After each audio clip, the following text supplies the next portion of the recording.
Professor Cohen, President of the Israel Academy of Sciences and Humanities, Dr. Aufderheide, Secretary General of the Alexander von Humboldt Foundation, Your Excellency Dr. von Goetze, Ambassador of the Federal Republic of Germany, Ambassador Nahshon, spokesperson of the Israel Ministry of Foreign Affairs, dear colleagues, ladies and gentlemen, I am deeply honored to chair this festive evening. Although I'm not going to inflict upon you an extra speech, I wish to start with a few words of my own. Not all celebrations at the Academy are academic celebrations. Celebrating half a century of diplomatic relations between Germany and Israel goes beyond commemorating protocols and the exchange of ambassadors and letters of credentials. This is what all states do, after all, the very stuff of politics and history. There is a metaphysical dimension to the decision taken 50 years ago. It was nothing less than a bold act of repair in the very tissue of humanity, which had been torn apart by Nazi genocidal ideology and its implementation. The Hebrew expression for such a decision, at once reparatory and visionary, is tikkun olam, repairing the world. The expression echoes the cosmic power of ethics in a torn, brutal world, claiming, insisting that our world can be redeemed, sometimes even showing how this can be done. It is precisely such rare events, endowed with a metaphysical dimension, that can show us a way out of what seemed to be hopeless situations.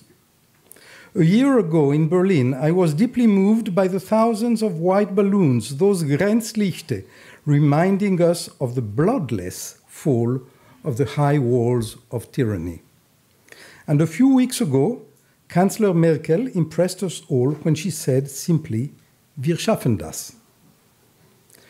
The Alexander von Humboldt Foundation is a beacon of humanism in this world, fostering the contacts between peoples of the world through scientific and scholarly cooperation. Excellence connects, Excellenz verbindet, as its motto says. On behalf of the Israel Academy of Sciences and Humanities, I was privileged to establish and follow for its first 4 years the Germany-Israel Frontiers of the Humanities, a thriving program established jointly by the Humboldt Foundation and the Israel Academy. I wish to welcome here the participants in this year's meeting. Now, the evening tonight is part of a workshop organized jointly by the Humboldt Stiftung and the Israel Academy on comparative studies in the 21st century, prospects and pitfalls. And the lecture that will be the core of the evening tonight is the keynote lecture of this conference. Here in the program it appears only as keynote, but there's nothing else than the keynote lecture. It will be preceded by greetings by Professor Nili Cohen, Dr. Enno Aufderheide, His Excellency Dr. Clemens von Goetze, and Mr. Emmanuel Nahshon, and a musical interlude. And after the lecture there will be questions, hopefully answers, and a final musical postlude. I ask Professor Nili Cohen to come.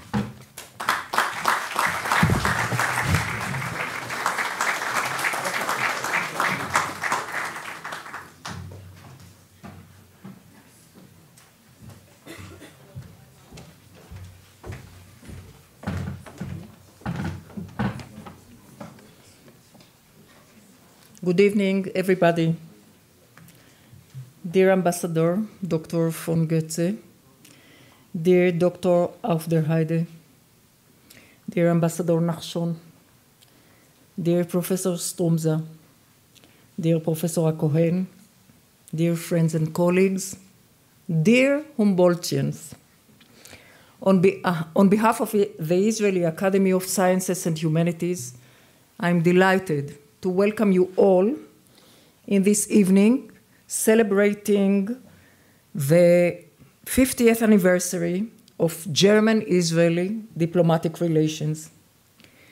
These relations well symbolize a willingness to remember and forget, an ability to create from a destructive past a promising and fulfilling future. The dark period of Nazi regime followed an era where German Jews made an incredible contribution to German and world science and culture. The 2 annual major lectures at the Israel Academy are named after 2 cultural scientific giants, part and parcel of German Jewish community at that period of time, Einstein and Buber. The impact of German scholarship on Israeli academia was strongly felt since the establishment of the first academic institution in Israel, the Hebrew University, in 1925. And no wonder, Israeli universities were modeled after the Humboldtian concept. And now, after 50 years of diplomatic relations, I can state with much satisfaction that the Humboldtian impact is not only conceptual, but substantive, with a flow of Israeli researchers to Germany and German researchers to Israel, with an extensive scientific cooperation, with the GISFO meetings, which have yielded over the years about 25 scientific cooperations. One can only be grateful to German support and collaboration in general, and to the Humboldt Foundation in particular. The presence of so many German scholars in these tense days is yet another testimony to your strong support, which we cherish. As a law professor, I'm proud of the close relations between the law faculty at Tel Aviv University and the Max Planck Institute, established about 40 years ago. If we're allowed to disclose dreams, mine is that the Max Planck Institute be soon established in Israel, the perfect place for research of cultural encounters. And last but not least, my deepest congratulations to Professor Chava Shachor-Landau, my dear friend and colleague. She's sitting here. The first Israeli Humboldtian. If we revert to the 50s in the 20th century, we can only salute Chava, a woman who dared twice. First, by choosing the path of legal research, and secondly, by deciding to perform it in Germany. I congratulate Chava for paving the path. I'm grateful to the Humboldt Foundation and all our German partners for fortifying the road of cooperation and making it work so successfully. Thank you all.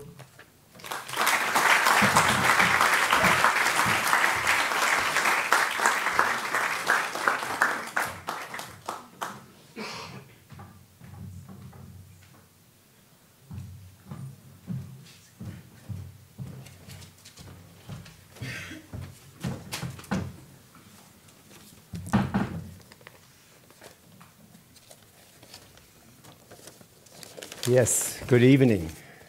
Excellency, lieber Herr Botschafter von Goetze, Professor Cohen, Professor Stroumsa, Professor HaCohen, dear Humboldtians, ladies and gentlemen, of course it's a great pleasure to be here in Israel again, and actually it's quite moving for me to be here and able to welcome you at this reception on the occasion of the 50th anniversary of German-Israeli diplomatic relations. Of course, to be able today to celebrate this event could never been taken for granted. Would my parents have thought it was possible when I was born? I'm sure they weren't. They didn't. When the first German ambassador to Israel arrived here in Jerusalem, he was also greeted by angry people, protesters with stones, bottles, placards. Both states have formulated national identities on the background of the horrors of the Holocaust. And as German Chancellor Angela Merkel stated in her Knesset speech during the celebrations of the 60th anniversary of the establishment of the State of Israel, I quote her, "Here of all places I want to explicitly stress that every German government and every German Chancellor before me has shouldered Germany's special historical responsibility for Israel's security. This historical responsibility is part of my country's raison d'être." However, the relationship between Israel and Germany consists of more than the relations between governments, between two states. True friendship can only be built by individuals. Cultural exchange, and especially collaboration in research, bring together individuals, and they form kind of a human infrastructure for the very special relations of our two states. The Alexander von Humboldt Foundation, we strongly believe in the power of science diplomacy. It opens opportunities which national party politics can never achieve. After all, one must not forget that the diplomatic relationship between Germany and Israel were preceded by an unofficial visit of Otto Hahn, Wolfgang Gentner, and of Theodor Lünen, who then later became president of the Alexander von Humboldt Foundation, as they visited the Weizmann Institute, so clearly a research visit based on scientific exchange. Today's Humboldt Foundation was established in 1953, just a few years after the Second World War and the demise of the Nazi regime. It was a request by the young democratic Germany, a request to the world and a request for reconciliation. The Humboldt Foundation's first fellow after the war, Dr. Schachar Landau, has already been introduced. And let me also say that her decision to spend 20 months in Frankfurt am Main studying international law and doing research in international law, yes, I also consider it enormously brave, a courageous step, and a great gesture also towards Germany. And I must say that my admiration for you, Dr. Schachar Landau, is boundless. We are extremely delighted that you came and joined us here in this event. Thank you very much. Dr. Schachar Landau was the first, but many followed. Since 1958, a total of 300 Humboldtians from Israel have come to Germany, including Nobel laureates like Aaron Tichanova. And I am particularly pleased about the cooperation inaugurated in 2009. As was already mentioned, the cooperation between the Israeli Academy of Science, the Israel Academy of Sciences and Humanities, and the Humboldt Foundation for the Frontiers of Humanities Symposia. Here we invite a selected number of exclusively young scholars from both countries to interdisciplinary conferences. And this year's meeting, taking place in Kibbutz Tzuba, very close by, is taking place at the same time, and we are grateful that the participants are here as well. A heartfelt welcome as well. Our president, Helmut Schwarz, and some of you, of course, know him because he has been to Israel more than 100 times, and he has close friends in this country. He is many collaborations as a chemist also with scientists in this country. He had very much looked forward to being here tonight and to participating.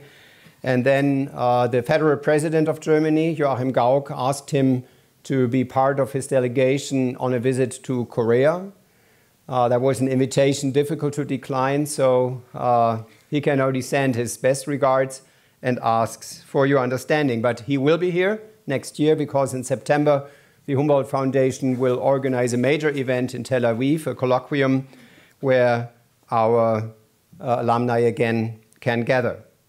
The Humboldt Foundation will continue to contribute to the understanding of our two nations, not only by fellowships and awards, but also by supporting long-term cooperation. It is a hallmark of all Humboldt activities that we spend almost 20% of our budget on supporting the alumni network. Once a Humboldtian, always a Humboldtian, and I was very glad that one of the participants pointed out this, I can't see her right now, but pointed out this fact to me because she is a daughter of a Humboldtian and probably becoming Humboldtian soon as well. Now, the German-Israeli relationship serves as an impressive example how science and culture can build bridges and overcome bitter experience and memories. However, this growth of friendship and trust cannot be taken for granted in the future. Continuous efforts have to be made on both sides to re-establish this trust time and again. That we should not rest on the past achievements is emphasized by various developments, among them a new study of the Bertelsmann Foundation in Germany that stresses that in contrast to the politicians in Germany, which of course emphasize rightfully the special relations to the Jewish state, the German public has become increasingly critical of Israel's politics. And even though it is, of course, a sign of true friendship, if also critical views are expressed and discussed, but I do see the need to work harder on maintaining trust between the individuals in our two nations, and I would like to appeal to you in your capacity as scientists, as science managers, as science diplomats, to continue on working on building the trust between German and Israeli scientists. The diplomacy of trust is as relevant as it was 50 years ago. Toda and shalom.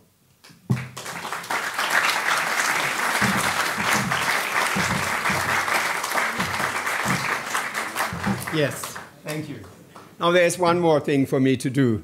Sorry, there's one more thing for me to do. As I said, we are extremely delighted that Dr. Schacher-Landau is still connected to the Humboldt Network and that she is here today. And this is why I would like to present you with a medal of Alexander von Humboldt and another second token of your membership in the Humboldt family. Please join me.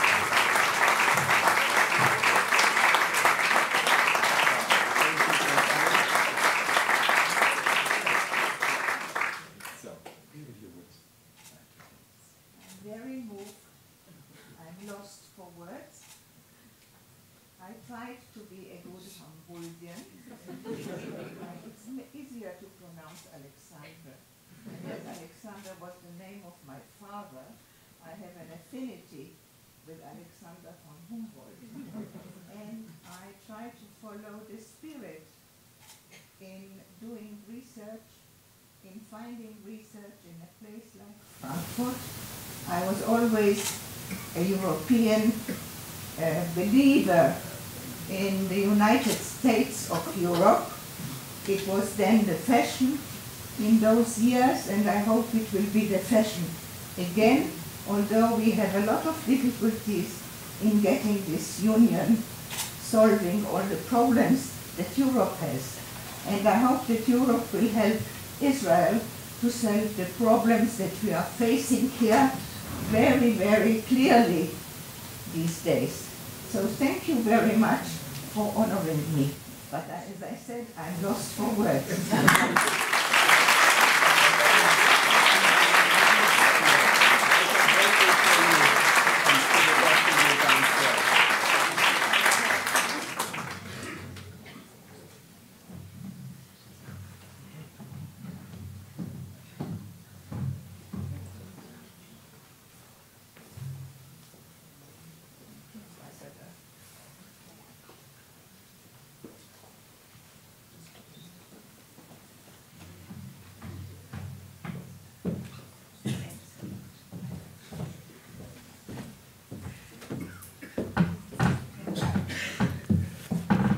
Dear Professor Cohen, dear Mr. Aufderheide, dear Professor Schacher-Landau, dear Professor Stroumsa, dear Ambassador Nahshon, dear Emmanuel, ladies and gentlemen, it's a great pleasure for me to be here. I'm not in a network of many, many years, since I'm in Israel only for 3 months. So I cannot say out of own experience what Alexander von Humboldt has already done in Israel, but seeing the audience here, I can very well imagine. That's why I dare to speak about it at least 2 minutes. First of all, I would like to start not only looking back the 50 years that we have diplomatic relations. I would like to start with looking back 90 years. When in 1925, the Hebrew University, very close to here, was founded. And when in Germany, at all universities all over the country, Jewish professors played a very, very prominent role. And it was only 8 years later when Nazi barbarism drove all of them, in one or the other form, out of the country. Some of them could save their lives and start a new scientific career, either here in Israel or in the US or elsewhere, and many lost their lives. So German science suffered from an incredible loss, and one has to say we were all not courageous enough in Germany, all who were there, all the scientific institutions, to stand up against that loss in humanity and that loss in scientific knowledge. And the even more astonishing, I have to say, when I followed it as somebody who was born long after the war, the more astonishing it is that it was the scientists in Israel that took contacts with their German counterparts. Before the diplomats started, it was the scientists that continued. And you, Professor Schacher-Landau, you are the best example of that. Traveling to Germany in 1958 for scientific studies, that was a very courageous thing. And I think it was something which many could not have imagined after the atrocities and the inhumanities that happened to so many people in the Shoah. So it's really a wonder that science was the driving force between the re-establishment of the partnership and, I would say, now the friendship we have achieved between our two people. And it's very good to see that this audience here is very much dedicated to keeping that partnership, friendship, scientific cooperation alive, to drive it forward. And I'm very much convinced that this is really the backbone of our cooperation. It's the meeting of young people, of young scientists. It's the exchange of views. It's getting to know each other personally. And by cooperating scientifically, I think you get to know people much better than by just meeting them in official rooms for half an hour, as in our business we often do, unfortunately. So I really appreciate what you are doing for the relationship of our two countries. And I cannot stand here without fully praising the Humboldt Foundation for having made it possible that so many exchanges can take place and will take place in the future. So with my wholehearted thanks to Humboldt, to you, Professor Cohen, for organizing this, and for all of you for participating in that endeavor, I close my speech and wish you a nice evening. Thank you.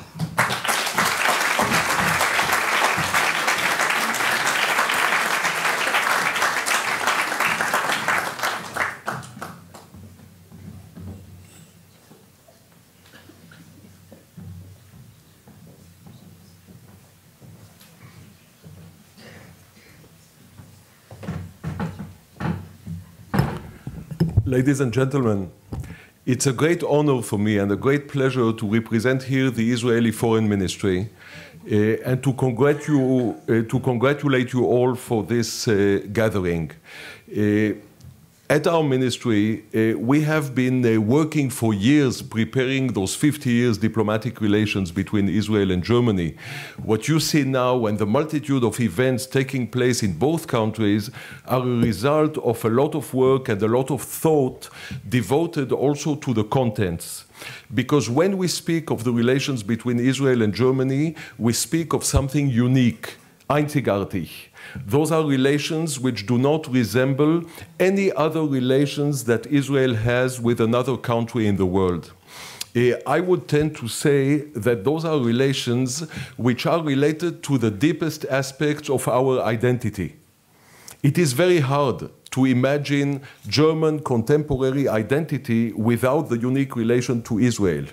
Just as it is very hard to imagine our own identity without this unique, complex, and painful relation to Germany. And it is this complexity which we wanted at the Foreign Ministry to be at the heart of those 50 years. Not because it drags us back to the past, but rather because it prepares us properly for the future. The young generations were mentioned here, and the young generations are more important than anything else. It is certain, and it is our duty, to transmit this message of memory, of identity, of dialogue to the young generations in our two countries. Sometimes they drift apart because the daily concerns here and the daily concerns there take over. Because Israel is perceived in a certain way in Germany, and Germany may be perceived in a totally different way in Israel. And this is why those bridges of dialogue are so essential. To give you a concrete example, one of the projects that we are working on and which should be realized at the end of November is a special plane which we have chartered and which will bring 200 young, promising people from Germany to Israel. We have tried to look for young, promising people in all walks of life, not necessarily in social sciences or in politics, but rather young people who have a promise. And we would like to bring them closer to us because we understand that it is only through dialogue between young people that we can achieve this long-lasting, unique relation that we desperately need between our countries. Germany to Israel is not only the Holocaust. There was Jewish life in Germany before the Holocaust. This is something which should be remembered, which should be studied, which should be understood. I had the privilege of serving as an Israeli diplomat for 5 years in Berlin.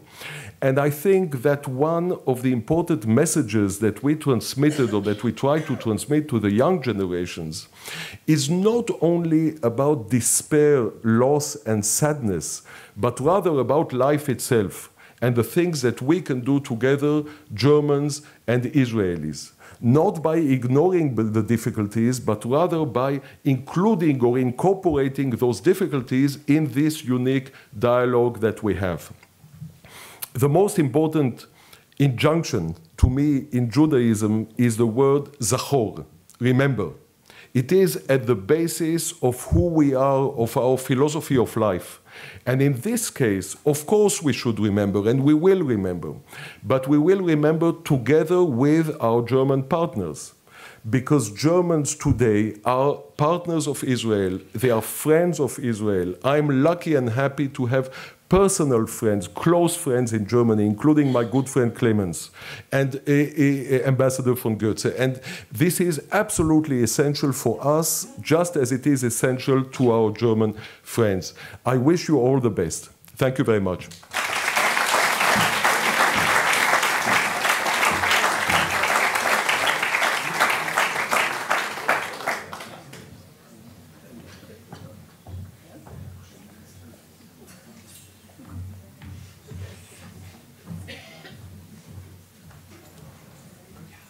As I said before the lecture, we'll have a musical interlude. Yes, sorry. to have a musical interlude. The harpist Gittit Boazon is one of Israel's leading multidisciplinary musicians. She performs and records music spanning from the Middle Ages to contemporary, from classical to popular and jazz, with an emphasis on Israeli works. A soloist with most Israeli orchestras, she performs the main solo harp repertoire alongside her own arrangements. She teaches harp at the Jerusalem Academy and Harmony at the Hebrew University. Gittit has won several prestigious prizes during her studies for a bachelor in music and classical harp and in jazz harp at the Jerusalem Academy. She attended an MA in musicology at the Hebrew University, and she's working on her doctoral thesis now, and her research focuses on early 20th century Israeli songs.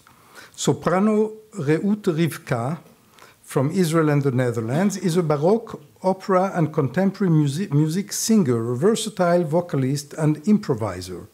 Ruth has performed as soloist at the Concertgebouw in Amsterdam, Het Muziektheater Amsterdam, and the Samuel Beckett Theatre in Dublin, in various festivals in Germany, in the Netherlands, and at the Jerusalem Music Center in Jerusalem, and with the Israeli Philharmonic in Tel Aviv, among many others. She holds a bachelor and master's degree from the Royal Conservatory in The Hague in early music singing and in Baroque gesture and acting, as well as bachelor's degree in opera and art song from the Jerusalem Music Academy.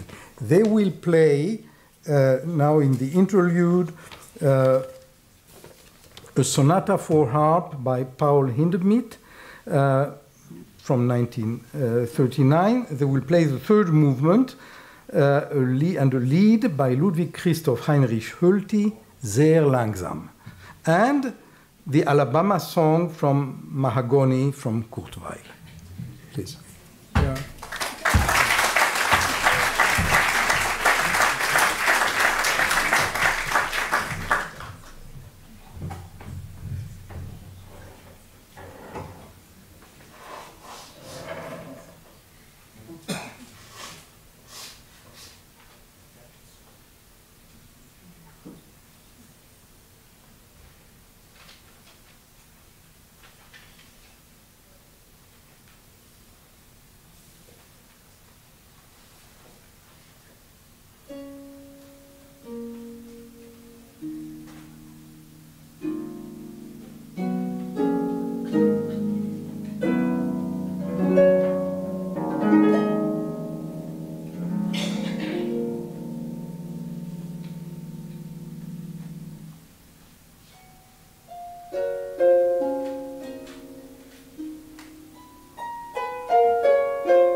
Ruth Cohen is the Arthur Rubinstein Professor of Musicology at the Hebrew University. Currently, she is the director of the Martin Buber Society of Fellows that hosts postdoctorates in the humanities and social sciences from Germany and Israel. HaCohen's research focuses on formations and transformations of sonic forms that penetrate and interact with political, cultural, and religious universes in the West. She wrote widely about the poetics and theology of various repertories, from Monteverdi and Bach through Mendelssohn and Wagner to Arnold Schoenberg and Israeli folk songs. Ruth Cohen is the author and editor of 6 books. I will cite only the last of them, published in 2012 by Yale University Press, The Music Libel Against the Jews, the book that was awarded the Otto Kindleday Award by the American Musicological Society for the most distinguished book in musicology that year.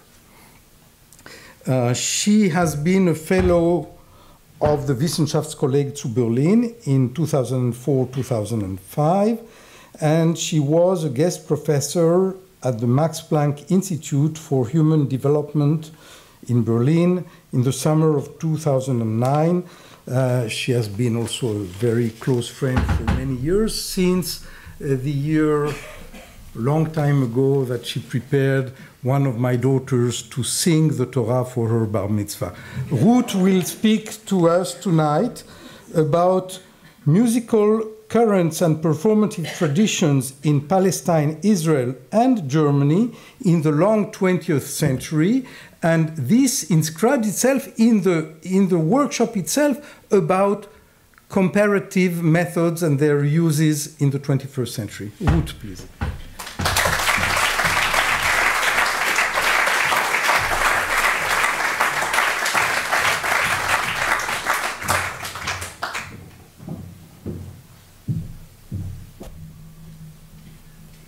So I would like first to thank you very much for this honor to be here tonight in this very, very celebratory evening, and to see all this really wonderful audience here, both Germans as well as Israelis, some of whom are my Buber fellows at the Buber Society of Fellows, just arrived from Germany. And in that occasion, I'm also very honored to speak in front of you, Dr. von Goetze, Mr. Aufderheide, and Professor Nili Cohen, and I would like to start without further ado. So the sounds of this evening's musical overture still echo in our ears, ushering us into the cultural complexity of tonight's subject. Trends in music and performance in Palestine, Israel, and Germany during the last century, which will take us along a winding path of developments, breaks, and surprising continuities. The 2 major works, Kurt Weill's famous Moon of Alabama, beautifully performed, in the genre of cabaret, on lyrics by Bertolt Brecht, and the 3rd movement from the Sonata for Harp by Paul Hindemith, inspired by Ludwig Hölty's romantic lied that you read while the music was heard, are very different. Hindemith and Weil were almost the same age, as you see here. Trained by the best composers of the time, and came of age in the tumultuous Weimar years in Germany. In the 20s, Weil, a cantor's son, found himself in the experimental avant-garde of Berlin, joining Brecht in his subversive political theater. Hindemith, on the other hand, built his career as a viola player, a conductor and composer of serious neoclassical music. Accordingly, his music sounds more placid and harmonious. You heard. Both, however, were driven by aspirations to reach a wider audience. Indeed, in the late 1920s, they collaborated with Brecht together in exceptionally interesting projects, which had repercussions for the broader picture of tonight's lecture. However, the 30s quashed their aspirations. Weil immigrated to the United States and adjusted himself to the American market, composing for the musical theater and movies. Hindemith, an Aryan in Nazi terms, bravely opposed the regime and was later classified as a degenerate composer. After contributing significantly to musical education in Atatürk's Turkey, he also found his way to the USA, where he settled at Yale University, but like other political exiles, he returned to Europe in the mid-50s. The lot of composers and musicians who decided or were compelled to move eastward to a mandatory Palestine was very different. Paul Frankenberger, later Ben Chaim, whose work we will hear in the evening's postlude, or for that matter, Stefan Volpe, who left Palestine for the United States after 4 years, or Heinrich Jacobi, a prize student of Hindemith himself, all arrived in the country during 1933 and 4. Like other immigrant musicians, they had to acclimate themselves to the all-new country, a desert from their point of view, with barely 2 decades of significant musical, here he is, Jacobi, activity. Like other composers of their origin and stature, they sought to redefine themselves, but not with consistent success. What happened in Germany at the time? Had the emigration of so many musical talents to Palestine or elsewhere a real effect on German musical life? I touched upon this earlier. What is exactly there to compare, you may ask, between the musical scene of the embryonic community in Palestine and that of Germany, variegated and rich in musical institutions and traditions, before and after the forced Jewish emigration, and later after the deportation of those who chose or were forced to stay? I will attempt to show that relations between the music cultures of Germany and Palestine, Israel, reveal significantly instructive connections, convergences and divergences, sometimes disruptions, and they occasionally complement each other in an ironic way. We will discover that the two cultures sometimes reflect one another in a distorted way, while at other times they are totally out of sync. Rather than compare musical developments in Germany to those in Palestine, Israel in extenso, I will offer snapshots to various stages in these developments using a concept I have developed, intercontextuality. You see it here, based on the more familiar term of intertextuality. The latter is a term in literary criticism referring to, for example, the underlying presence of a text, such as the King James translation of the Bible, in another work, such as Melville's Moby Dick. Similarly, intercontextuality points to a contextual origin or frame of reference in one culture or artistic scene with regard to another with which it is affiliated. Sometimes, stricken by anxiety, the borrowing culture or its leaders strive to shake off the influence of the revered paradigm and pursue different routes. At other times, they choose less conspicuous options from among the possibilities the model offers. At a certain moment, they may disengage themselves and seek other alternatives. But even then, intercontextual relations surface in both, sometimes unexpectedly.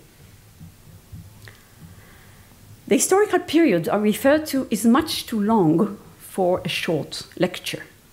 Yet I believe that the usefulness of the mode of exploration I propose is most evident when viewed over a rather longue durée, as it demonstrates what is gained from juxtapositions that otherwise would escape our view when we focus on a single musical culture. New modes of thought developed in the last decades in cultural and art studies, history and sociology contribute significantly to our ability to view larger cultural arenas along their mutual interrelatedness. 3 preliminary notes before delving into the matter. First, however illuminating the search into the overlapping areas of the two musical worlds would be, large parts of their histories remain beyond my scope. Second, the term Palestine in the present context designates the Ottoman and later British colonial region, known as such in the years prior to the State of Israel.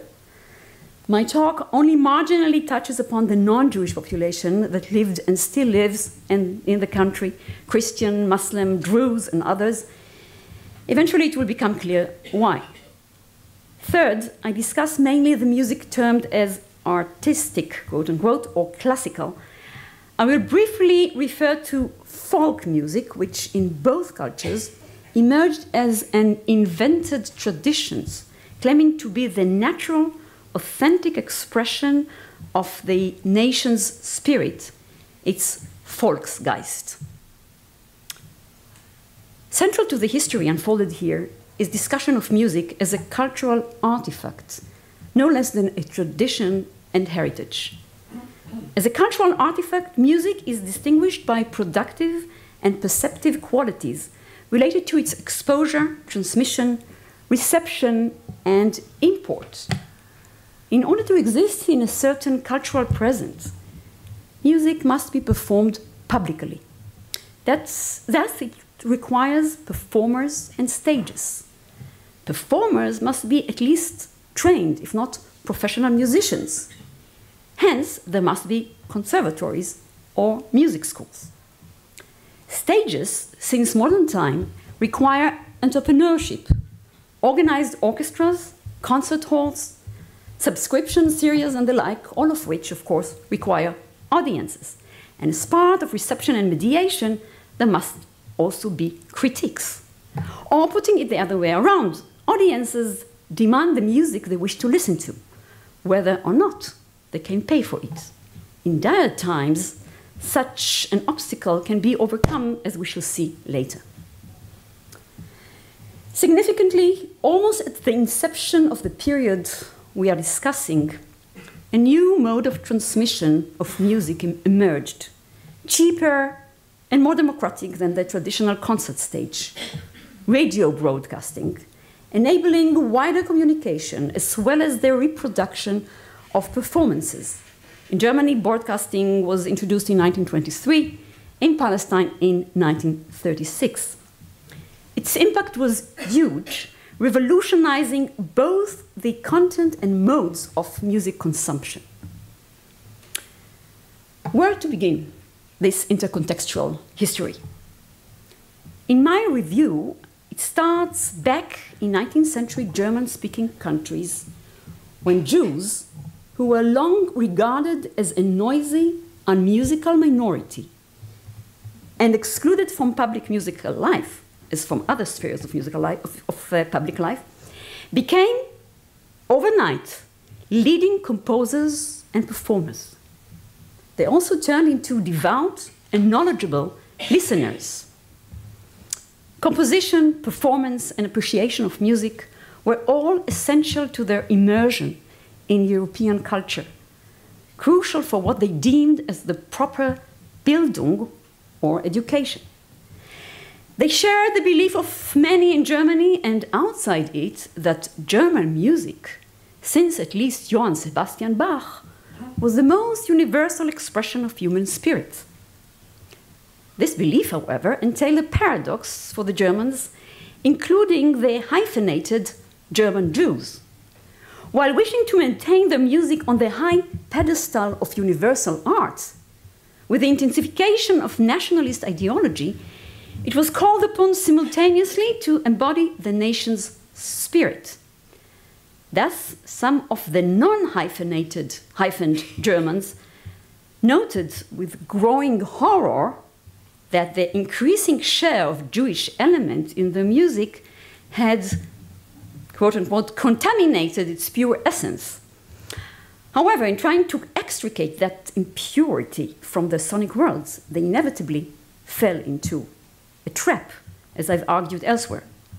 All music written, at least after 1780, was suddenly deemed as mishong, a mixture in which the degenerate elements could not be separated from the racially purer parts.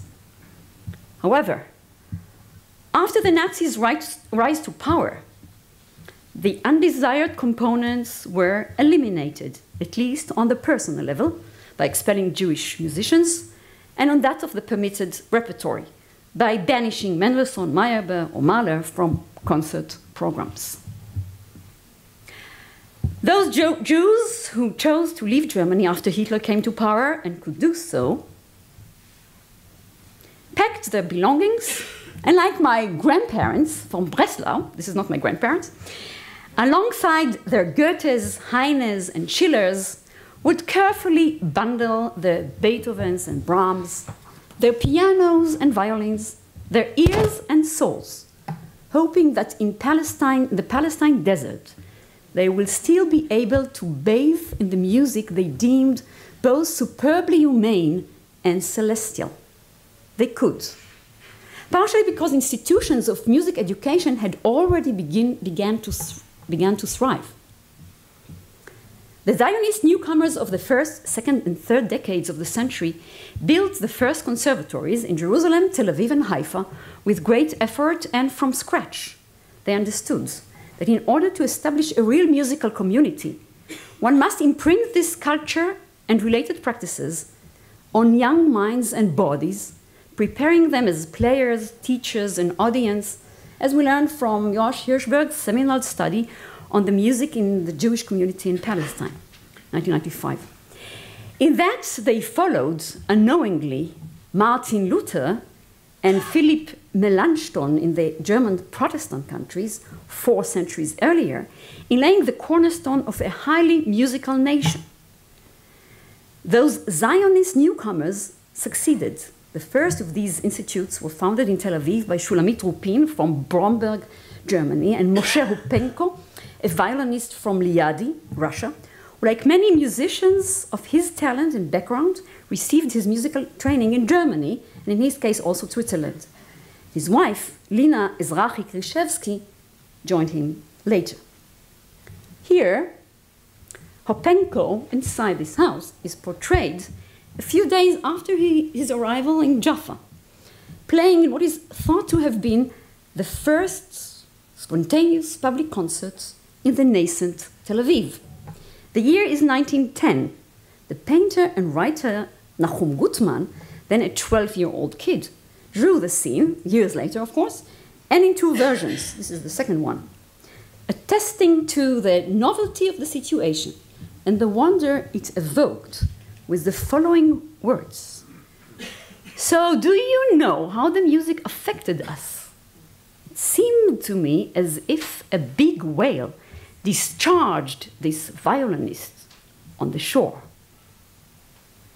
Notice the allusion to the story of Jonah the prophet, and the miraculous element it highlights for those pioneers on the soft dunes of the new town, Tel Aviv, that was erected just a year before, founded the year before. May I add that it was in that conservatory, now called after Shulamit Rupin, that my husband, Yaron Ezrachi, who is there, grew up a generation later. In the meantime, his father, Yariv, Lina Hupenko's brother, himself both an admired violin teacher and music critic, undertook the directorship of the institution.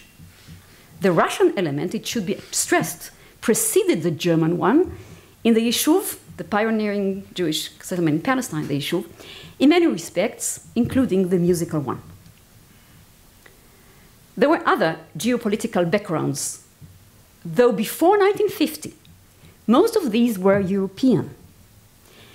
An overall homogeneity reigned in the young society, a large part of which shared a basic adoration of classic music, both in the budding cities as well as in the kibbutzim and the moshavim. Even before the Yekes, the German Jews, arrived, enjoying the relative prosperity brought by the British mandate, a few provisional orchestras emerged, sometimes enlisted to accompany silent movies. There were also quite impressive chamber music activity and more. A few highly active and deeply knowledgeable critics faithfully reported and commented on major musical events, taking their examples from prominent German and Austrian colleagues. They all attested for the novelty of the musical life in the country, expressing excitement at its achievements and promise. In many ways, the spirit of socialism was strong, but only partially nationalist. And thus, due to the cosmopolitan character of these musical activities, they also attracted the non-Jews, both to the conservatories and the auditoriums. Not really auditoriums. British, Arab, sometimes even Lebanese and Egyptian. However, original music composition was scant and no central professional orchestra existed. This is the conservatory, Ron Shulamit, how the way it was in the 1930s. In the parallel Germanic world, in the aftermath of the highly traumatic World War I, musical life underwent some major changes, though basically the long-established institutions were able to renew their activities without much interference. Still, an atmosphere of negative decadence was strongly felt. It brought a rather radical and revolutionary modernist approach to music composition, especially in Berlin, connected to the new aesthetics of the Neue Sachlichkeit, or new objectivity, strongly related to social and political criticism, as well as to the new post-war technology and urbanism. Noise and dissonance were now preferred to beauty and harmony. The Jews had to do something with it. And previous modernist utopias transformed into hard dystopian visions, as can be seen, among other things, by the topics of the hundreds of operas written at the time. The best known were Alban Berg's Wozzeck, Krenek's Johnny spielt auf, and Brecht and Weil's Die Drei-Groschen-Oper, three-penny opera, and Aufstieg und Fall der Stadt Mahagoni, from which the song we have heard before was taken. This went hand in hand with various experiments in creating new musical language, transcending outmoded sonic cliché. The most prominent of such innovative enterprises was the radical method of composition with 12 tones conceived by the Viennese-born Arnold Schoenberg, who was appointed in 1925 as the director of a master class in composition at the Prussian Academy of Art in Berlin, and was forced to resign in 1933, like his fellow Jews in other high positions elsewhere in the country. Look who was the photographer. Folk elements were often used as another strategy to revolutionize music that had lost its artistic and spiritual bearing. This went hand in hand with the methods, both technological and ethnographical, developed simultaneously in Vienna and Berlin at the time to collect more authentic specimens of such traditions. Nationalism in any event was not the prime concern in those Weimar years, though cherished by some conservative circles. Conservatism, not necessarily nationalist, characterized composers, most prominently Richard Strauss, in Munich, Bavaria, where our Paul Frankenburger Ben Chaim grew up. This conservative approach also had implications on emerging trends in the Yishuv. The dark 30s brought the modernist, variegated, and partially decadent musical culture of Germany much closer, and in an albeit paradoxical connection, to the new but more conservative, frail, and rather homogeneous one on the eastern shore of the Mediterranean. The connection was made by means of personal bridge, people who carried their home in their bodies and instruments like tortoises, and also through questions of repertory that emerged from an unexpectedly parallel quest. I will not repeat here the often reiterated celebratory story of the foundation of the Palestine Orchestra, הפילהרמונית הארץ-ישראלית. Later, the Israel Philharmonic Orchestra by the virtuoso violinist Bronislaw Huberman, a Jewish wunderkind from Poland, who, like a host of others, as mentioned before, acquired his major musical education in Germany. It suffices here to mention that his glorious initiative was a personal Zionist reaction to the expulsion of Jews from German orchestras under the Nazi regime, and that the newborn orchestra, under his strong leadership, became an asylum for many German Jewish players who were expelled from orchestras and other music posts. It is also worthwhile to recall that Arturo Toscanini volunteered to conduct the orchestra's inaugural concerts in 1936, gratis, after rejecting Hitler's invitation to conduct at the Nazified Wagnerian Festival in Bayreuth. This took place, I wish to remind the audience, some years before the famous ban on Wagner by Israeli orchestras. At the time, Wagner was still part of the musical repertory of both the Palestine Orchestra and the Palestine Broadcast Service Orchestra in Jerusalem, התזמורת הסימפונית של רשות השידור, inaugurated 2 years later. Wagnerian heroism befitted the Zionist spirit of the day, as it did for Herzl half a century earlier. This brings us to the question of repertoire, and it is here that a historical irony lies in wait. A bitter one. As said above, the constructive conservative orientation of the Yishuv celebrated the canon, especially that part of which that was associated with the spirit of universalism. Mozart, Beethoven, Brahms. Consequently, music entrepreneurs in the Yishuv were rather hesitant to present the contemporary avant-garde music highlighted in Germany. Considering themselves as political and practical avant-garde, as pioneers, chalutzim, they viewed European modernism as too urbane, alienated, and decadent. But following a century-long tradition of national music, they also were searching for the local and the national, like in Germany. The two did not necessarily go hand in hand. The former, that is the local, was more orientalist, sometimes ethnologically oriented, aspired to build on elements derived from Arabic, Bedouin, Jewish Yemenite, and similar traditions, some of which were collected and transcribed in the beginning of the century by the legendary Abraham Tzvi Idleson, himself scientifically educated in Germany and Austria. The national, on the other hand, which was already regarded as Jewish music, referred to canonical works by European Jewish composers. This artificial division inevitably created confusion and aroused many debates. In some of the pioneer concerts in the 20s, including in Mar Golinkin's short-lived opera house, works by eminent Jewish composers of the 19th century, such as Mendelssohn, Halevi, and Meyerbeer, already found prominent place. Interestingly, this transpired when these composers lost their popularity in Germany because of the increasing toxic influence of the Wagner's Judentum in der Musiklampen and related propaganda. So when the German émigré composers entered the picture in the mid-30s, Palestine was neither a musical void nor a desert. The arrival was timely not only because orchestras had been established with the immigration of expatriate musicians, but also because they could provide the newborn institutions with world premieres befitting the nationalist spirit, which was intensified in the late 1930s, also because of the me'oraot, all the events.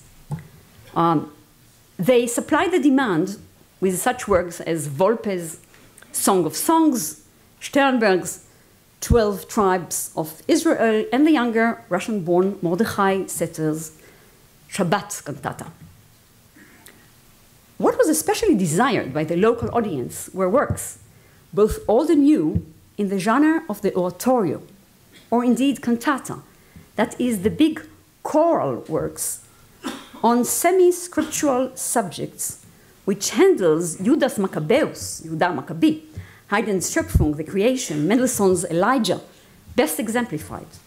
The oratorio, as I've argued elsewhere, is par excellence the genre for enhancing communal cohesion, as it highlights the community's foundational narratives through the voice of the people, as heard in the large choirs through its chosen emissaries, the soloists. Making the audience into a vocal community, it often verges on public prayer, a synagogal substitute, bestowing aesthetic gratification and, in its moments of apotheosis, inspiring religious experience. Now comes the bitter irony, which is not too surprising on a second thought.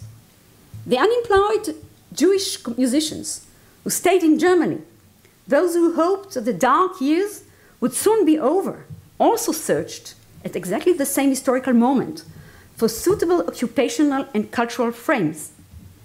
They found them in the infamous Jüdische Kulturbünde in the various cities in Germany, Berlin, Cologne, and Frankfurt, as well as in Munich, Breslau, and other locations. These were communal spaces inspected by the Nazi regime in terms of their repertoire and the character of the cultural activities. The Jewish leaders of these leagues negotiated with the authorities over the permitted music. Not surprisingly, the rejected parts of the overall German repertory, including works by Felix Mendelssohn, Jacques Offenbach, Karl Goldmark, and Gustav Mahler, found their place there, and paradoxically, were more heard than ever in Germany, though solely by Jewish ears. As my mother, a native of München, recalls, she was 13 at the time, keinen von den Richarden were permitted, as reported by her father. My Munich grandfather, and a representative of the League at the Nazi propaganda ministry. Keinen von den Richarden meant neither Wagner nor Strauss, the most celebrated figures associated with Bavaria, and highly admired by the gebildete Jews. Handel and Schubert, for some interesting reason, were allowed for a while. Thus it happened that Judas Maccabeus could be performed, conceivably, even on the same night, in Tel Aviv, at the Berlin Kulturbund, and also in a Judenrein German venue, where the Jüdisch-Hebräisch element was proselytized into a typical Teutonic story, as Pamela Potter demonstrated. Taken more broadly, as Lili Hirsch argued, the Jewish League orchestras constantly had to negotiate the Jewish identity of its repertoire with an audience that became increasingly engaged with its identity and heritage. Back to Palestine, the oratorical element was so strong that it appears to have shaped the structure of the first fully performed original opera in the Yishuv, composed and performed during the war years, or a little bit just towards the end. The work is Mark Lavery's Dan the Guard, Dan HaShomer, with a libretto written by the renowned Max Brod, who, after his immigration from Czechoslovakia, integrated into the music criticism in the Yishuv. It was critiqued beforehand. It was based on a story by Shin Shalom, and Brod could recognize some Kafkaesque elements in it, with certain dark, unheimliche Stimmung, or uncanny atmosphere, which brought to the fore repressed elements in the life of the otherwise ideologically admired kibbutzim. Lavry himself, born in Riga, studied at the Leipzig Conservatory and later settled in the vibrant Berlin of the 1920s. No Zionist to begin with, in the 8 years following his arrival in Palestine, he seemed to imbibe the spirit of the place, which he conflated with his experience at the Berlin theater under Max Reinhardt. He was probably also influenced by the aesthetics of the Lehrstück that became popular in the late 20s in Berlin. As we learned from Stefan Hinton, the Lehrstück, literally a teaching piece, was a genre intended to be an instructional unit, quotes, in an ideal rapprochement with the youth singing movement, end of quote, befitting a school production. Cast of types rather than individuals, it functioned as an allegory of sorts, as indeed in the case of Mark Lavery's work. And here you see Dan Degas, Dan Shomer, and that's from the very first performance, and later this one. And it really worked in this way. Indeed, an impressive student production of the piece half a year ago by the Jerusalem Academy of Music and Dance. Here it is. The first production since the highly successful premiere in 1945 revealed how this could have appealed to the Yishuv, which felt besieged at that historical moment. The oratorical element toward the end, composed a few years earlier, renders the intense drama of the protagonists, torn between love, loyalty, and ideology, facing internal and external threats, into the concern of the entire community, bringing to the fore both its anxieties as well as its group power. Compared to Berlin of the 1920s, in the rather homogeneous society of the Yishuv, such a moment had a clear redemptive rather than subversive element. That redemptive element, redolent with theological inspiration, endured in both art, folk, and popular music well beyond 1948. And here we'll listen to very, very short excerpt of this moment. Here it is. Yes. Okay.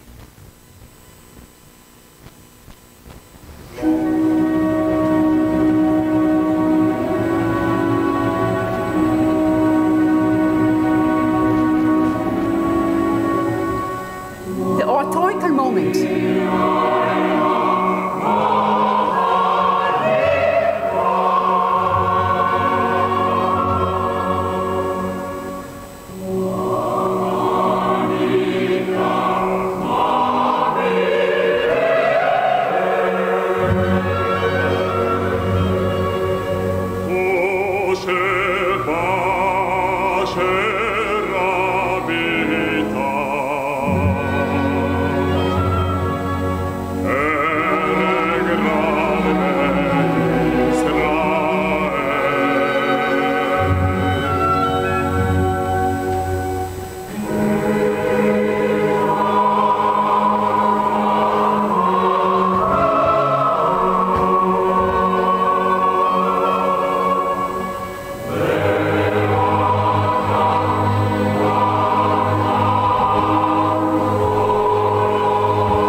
So this is very much in the spirit of the performance traditions that you can find in the synagogues of Germany at the time, or beforehand, let's say the end of the 20s or so, in Berlin and other places.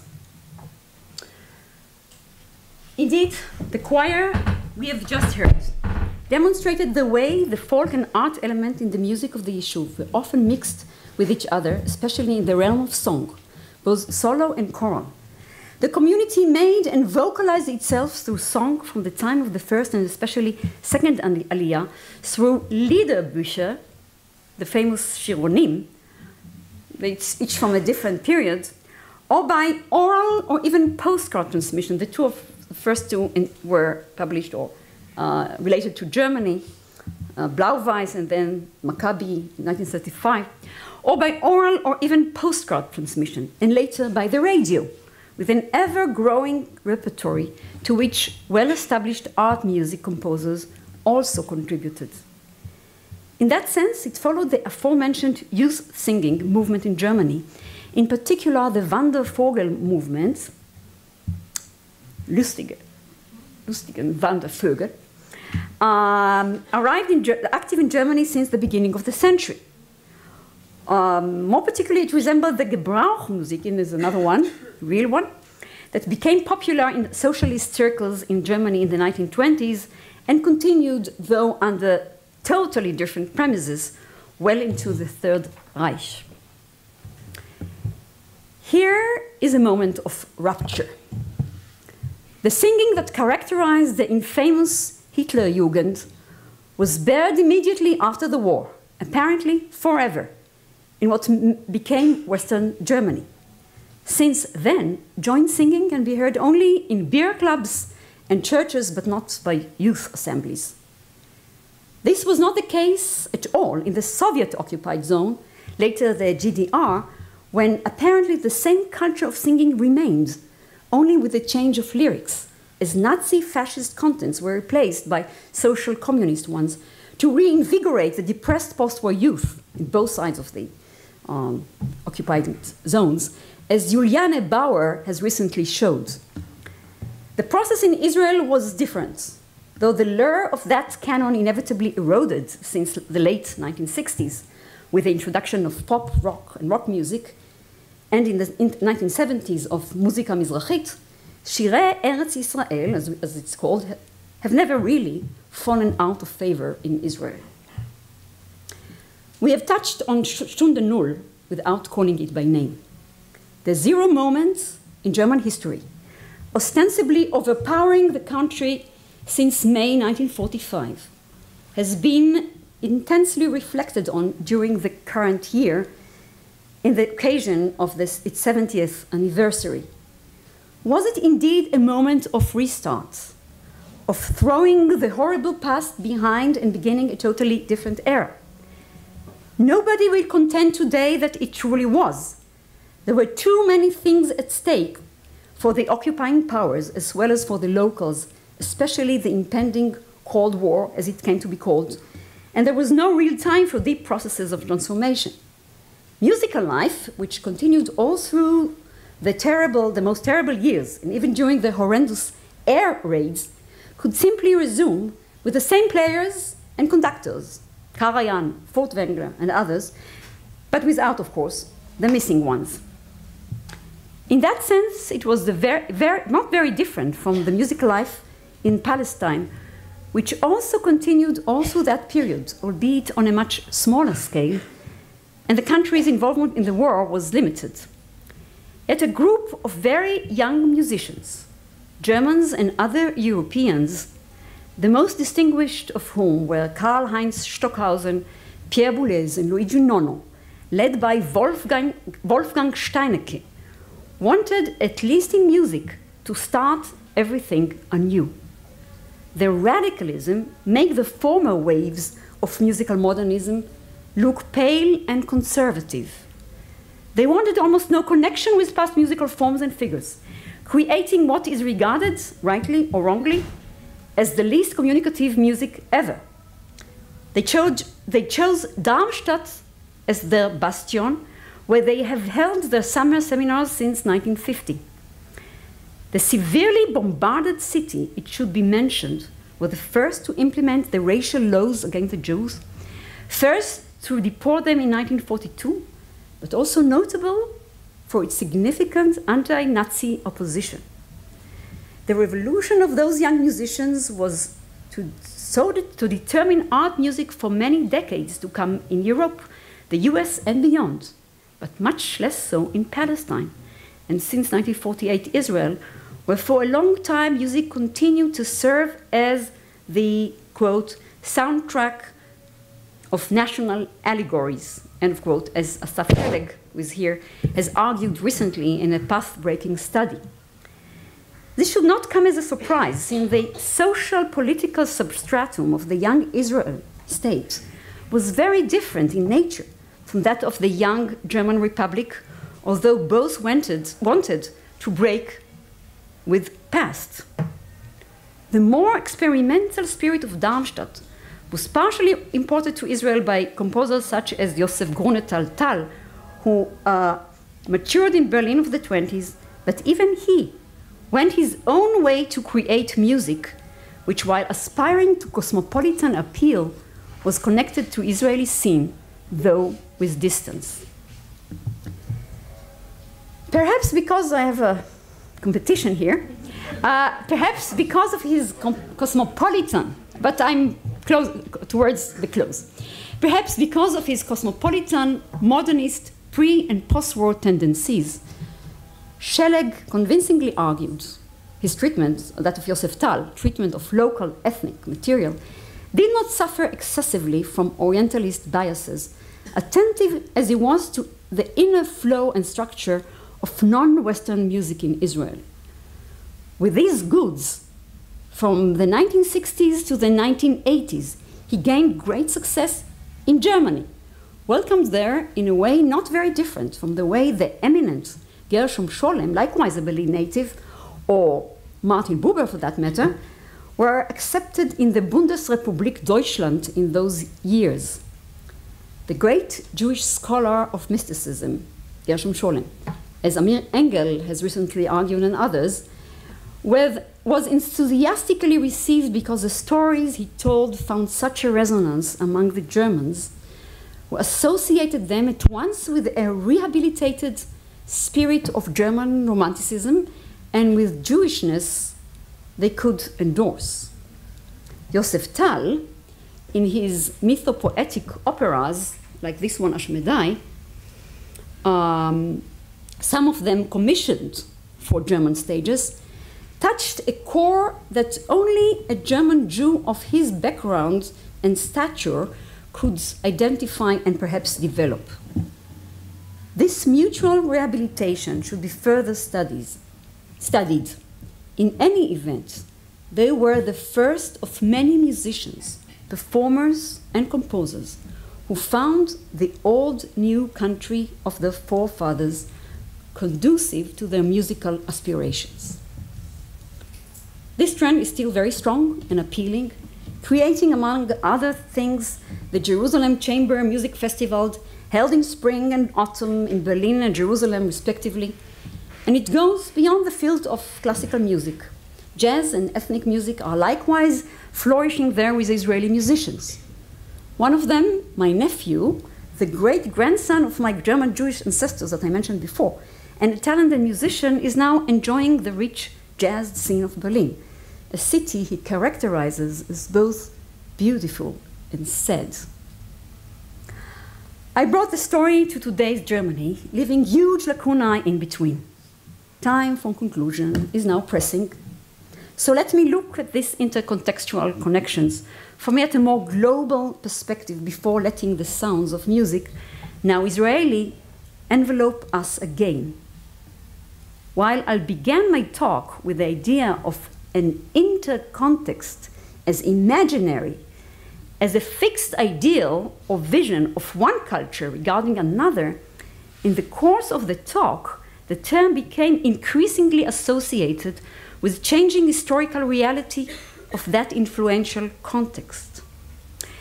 Viewed in tandem, the juxtaposed intercontextual moments attest to changing configurations of cultural variables in kaleidoscopic manner, including social norms and institutions, entrenched habits and newly acquired ones, social homogeneity versus social heterogeneity, collectivism versus individualism, continuity versus break, subversive versus constructive ideology, post-traumatic repercussions versus revolutionary ethos, center versus periphery, politics of hope versus politics of crisis.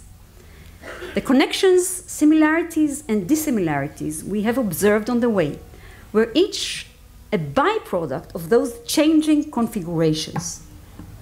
The now growing trend to connect music histories, far and distant, through the greater chain of global history of music, is part, and we heard this morning, of a more general trend in the academia today, is a tool that can be further honed to assess the tortuous path I have rushed you through.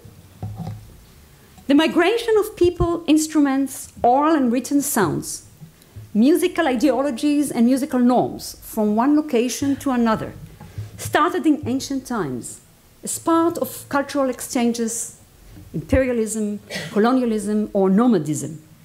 Such flows of cultural capital are only partially controlled by orchestrated human will, and whether or not the sediments they carry settle in a new abode, combine with local ones, and bear significant fruit, is always influenced by countless contingencies.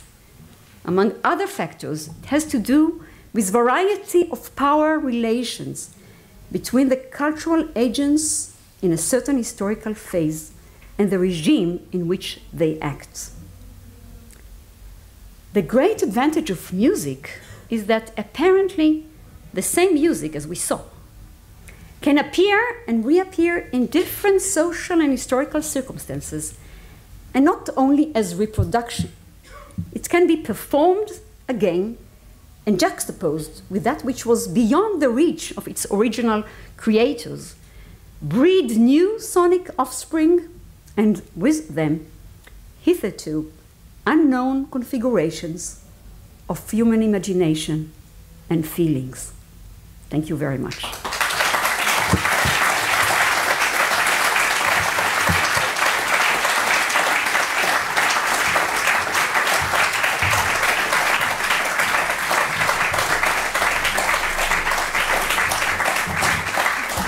Thank you very much, Ruthie. When I called you from Berlin asking you to accept the invitation to give the keynote lecture, I was sure of what I would get. I didn't know how in so many ways this would be moving for many among us here, including for me, and I will just say that that's not a question, that's just a statement that I feel I have to say. You spoke about the musical transfers from the German Reich to Palestine. There was another chapter, much sadder one, of a musical transfer into the German Reich. When my father left his native Salonika in 1943, he took his violin with him, only his violin, and he became the concertmeister of the orchestra in Auschwitz for a little while. It was not part of your topic, but it's something also that had to be mentioned. Thank you. What I want to say, I mean, as Professor Cohen mentioned, she has had some competition here. Is there somebody from the Van Leer Institute in the room who could ask our neighbors to keep quiet for a little while? Yes, she managed quite well, but I don't think we can have our music. Yeah, it's another event, of course. Yeah, but the Van Leer have been doing some overbooking here. I don't know, there seems to be a lull right now. Okay. Do you want to try? I don't know, it's up to you. So just to say words about the music. Yes. Yes, and maybe when there's a lull, we try the music now and then the questions and answers. Maybe yes. But I'm not sure. Just want to say that the works from the Israeli side of the map is Ben Chaim's popular Spanish song, and a setting, and you'll see also again the text of Leah Goldberg's "The Love of Teresa Dimon," not the one that the Israelis know, by Yechezkel Brown, who passed away recently. Yecheskel Brown was born in Breslau. Okay?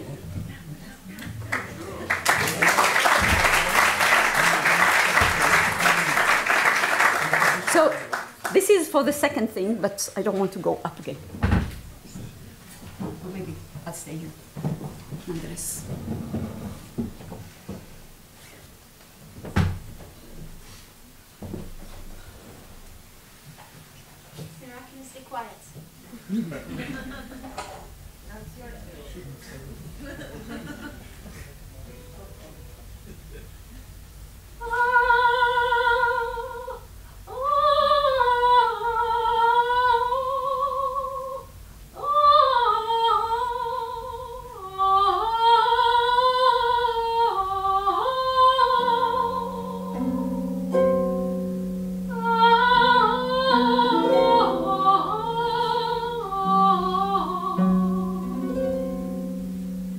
Oh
we still have,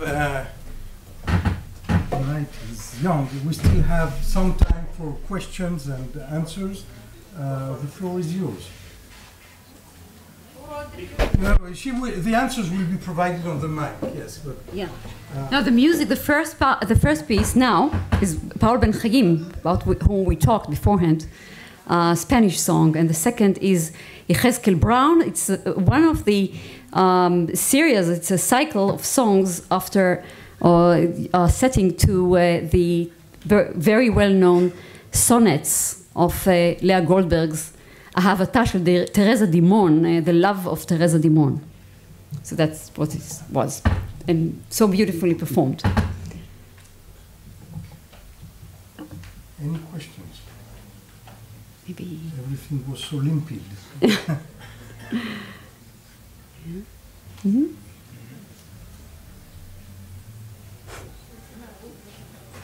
Thank you. I think people were overwhelmed. Thank you very much.